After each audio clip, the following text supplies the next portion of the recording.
Clichoises, Clichois, parents d'élèves, je vous dis bonsoir. Alors, nous sommes le 1er avril 2022. Lors de ma dernière intervention vidéo, intitulée, euh, elle date du 19 mars 2022, et ayant pour titre Nous sommes coupables de ce que nous ne donnons pas quand nous sommes en mesure de le donner. Et en fin de vidéo, enfin à la fin de cette intervention, je vous avais dit que je vous donnerais le résultat du petit test, du test oral que j'ai fait, que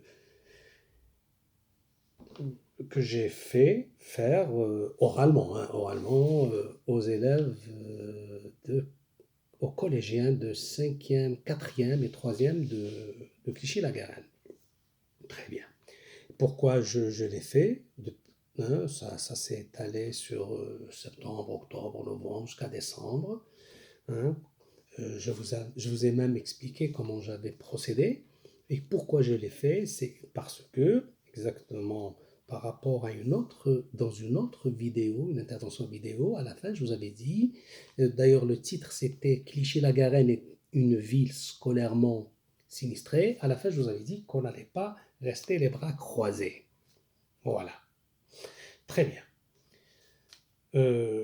Donc j'étais sur le terrain pour essayer de voir où est-ce qu'on en est en mathématiques à Clichy-la-Garenne. Le niveau, je le connaissais déjà. Je le connaissais déjà quand j'étais conseiller municipal chargé par M.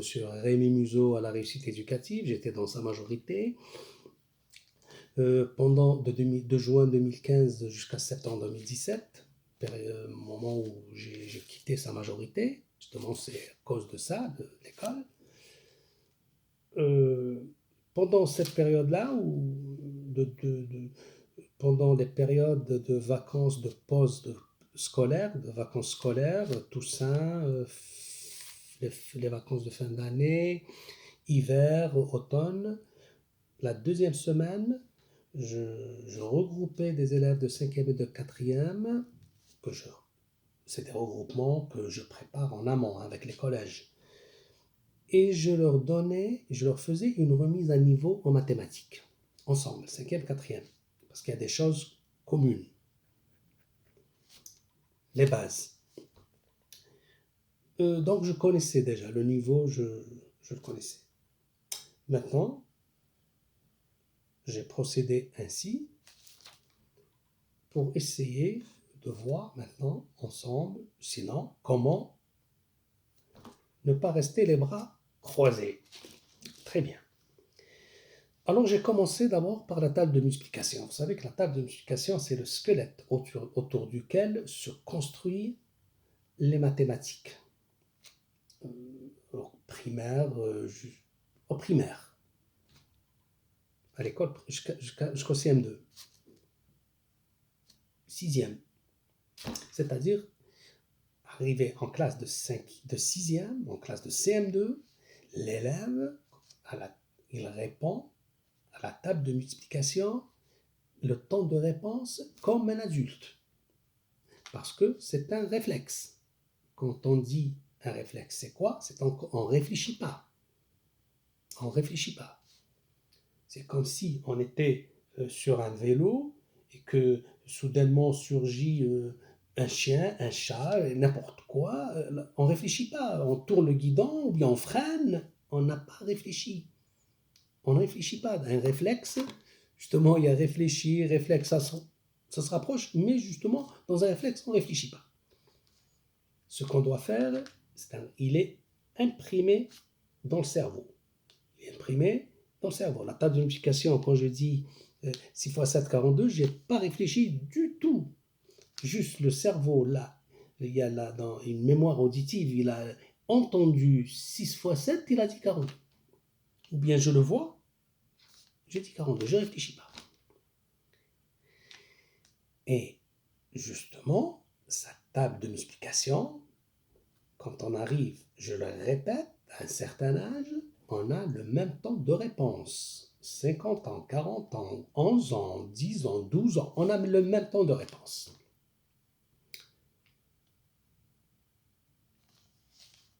Donc, j'ai commencé à faire la table de multiplication avec eux.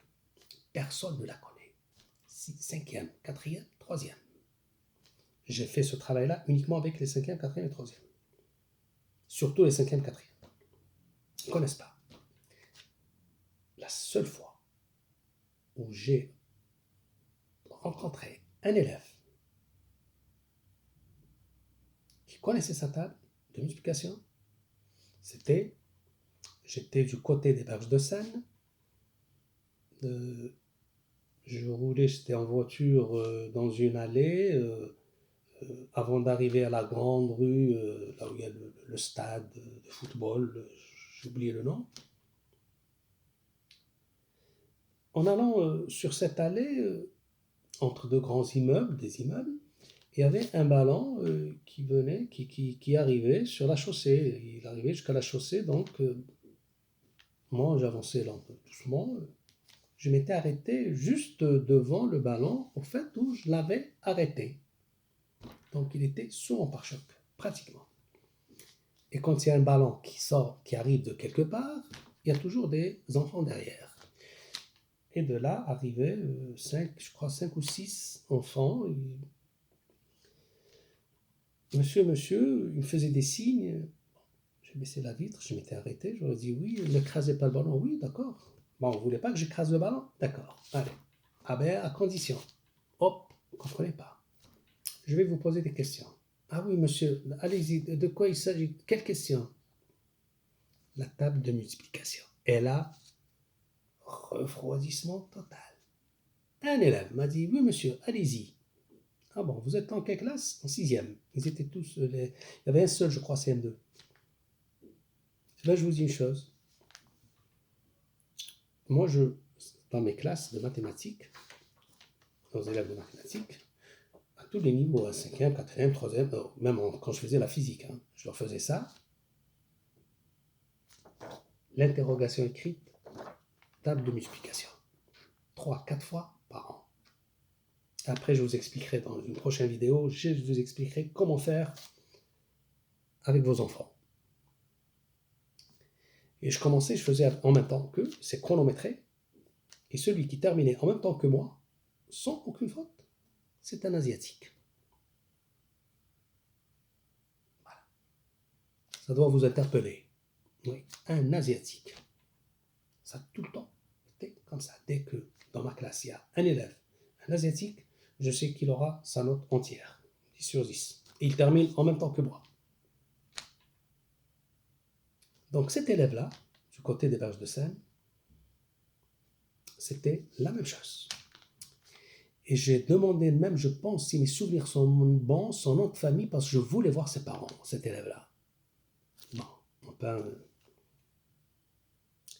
Donc je vous dis, la table de multiplication, les élèves de Clichy-la-Garenne, ils ne connaissent pas. Et je vous assure, nous sommes le 1er avril. Nous sommes le 1er avril, et ce n'est pas un poisson d'avril, c'est la réalité. La réalité du terrain. Ce n'est pas un poisson d'avril, ce que je suis en train de vous raconter. Nos enfants à Clichy ne connaissent pas la table de multiplication. Ça ne s'arrête pas là. Après, je suis passé à la géométrie. Il y a des choses de base qu'on ne doit pas oublier. C'est les droites parallèles. Quand est-ce que de droites sont parallèles? On leur apprend, il me semble, en primaire, en CM1 ou en CM2, on leur dit deux droites sont parallèles quand elles ne se rencontrent jamais. C'est-à-dire quand on les prolonge d'une manière rectiligne, elles ne se rencontrent jamais. En 16e, ce n'est plus ça. En 5e, c'est encore autre chose. À chaque fois, on donne des armes à l'élève, à chaque niveau. Quand il arrive à un niveau supérieur, on lui donne sur le même point, sur la même chose, les droites parallèles, on lui donne une propriété nouvelle. Nos élèves de 5e, de 4e, de 3e, ils se sont arrêtés en CM2.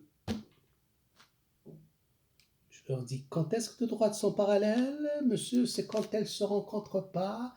Alors, puisque moi je demande leurs notes avant, je vous ai Il y a des élèves un, il avait 17, je crois, 18. Il m'a dit, alors deux droites, monsieur, sont parallèles. S'il y a une ligne une ligne, hein, pas une droite, une ligne. Très bien.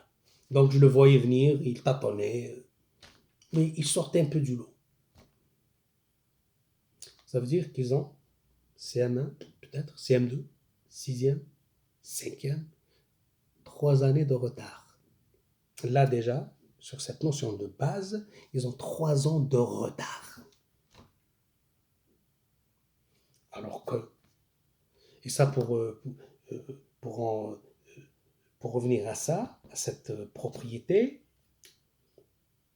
c'était quand j'étais conseiller municipal, donc je faisais tous les soirs, je faisais les centres où il y avait du soutien scolaire. Maintenant, ils ont tous été détruits, il ne reste plus rien.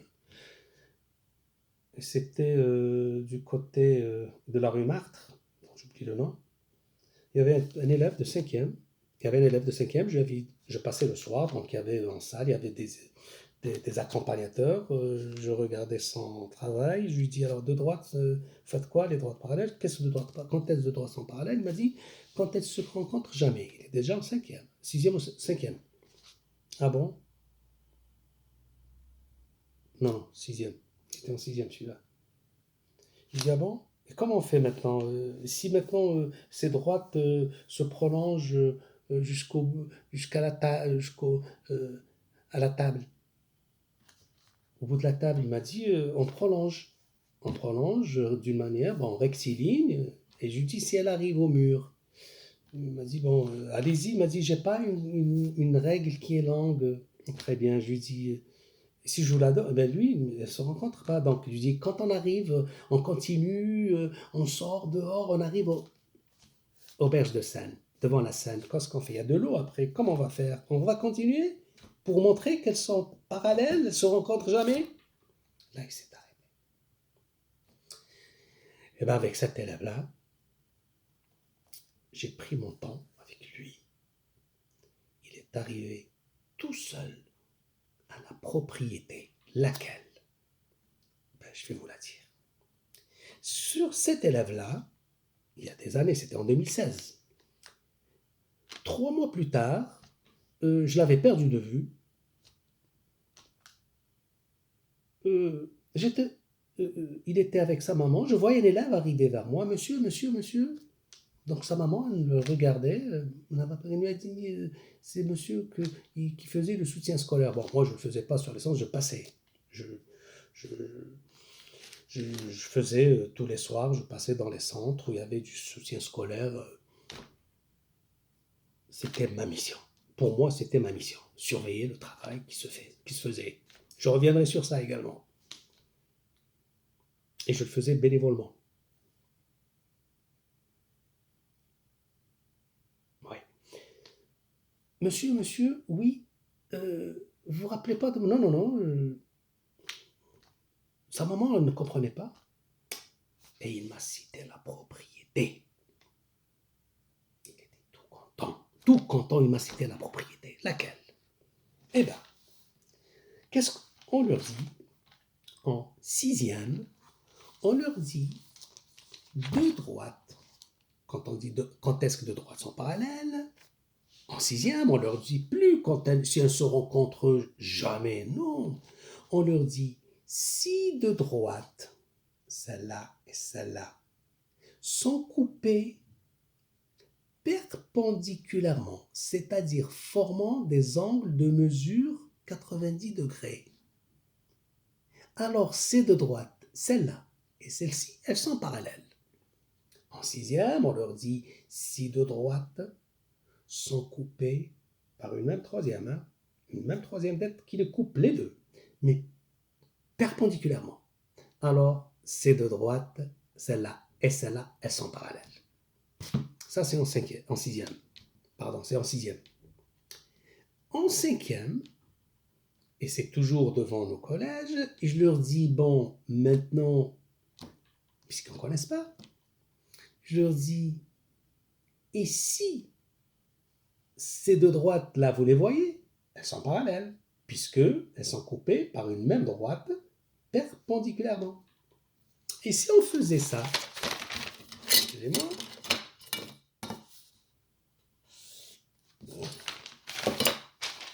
si de droite, et on ne sait pas qu'elles sont parallèles, on ne le sait pas, hein, on ne le sait pas. Quand est-ce que de droite sont parallèles? Et en cinquième, on leur dit, si de droite sont coupées par une même séquente, formant deux angles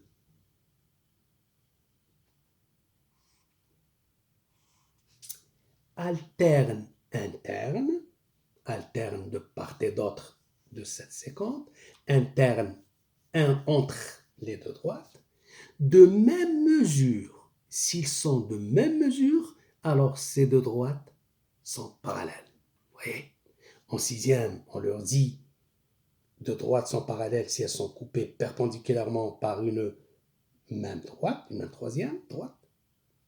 Et en cinquième, on leur rajoute autre chose.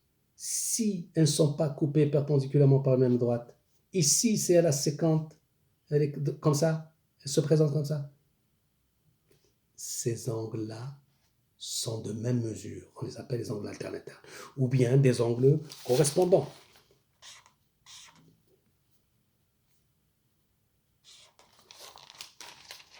Ou bien des angles correspondants. De même mesure. Alors ces deux droites sont parallèles. Nos élèves ne connaissent pas ça. Je suis désolé. Je leur dis, qu'est-ce qu'un nombre décimal? En troisième, ils sont arrêtés à la définition du nombre décimal qu'on leur donnait en CM2, un nombre avec des virgules. Voilà, un nombre à virgule. Ben, ce n'est pas un poisson d'avril, c'est la réalité. Nos enfants, en mathématiques, c'est l'incendie. C'est un incendie. Qu'est-ce qu'on a fait pour ces enfants ici à Clichy-la-Garenne? On n'a rien fait pour eux. Et c'est les enfants qui ne réussissent pas. Quand ils réussissent moyennement. Et c'est là d'où provient la déscolarisation. Et ce sont des enfants, ce sont des élèves, en grande majorité, à 80%, ils appartiennent à la communauté qui est elle-même à cette communauté issue de l'immigration. Voilà. À la prochaine vidéo, j'aborderai le même sujet sous un autre angle. Et je vous dis bonne soirée. Merci.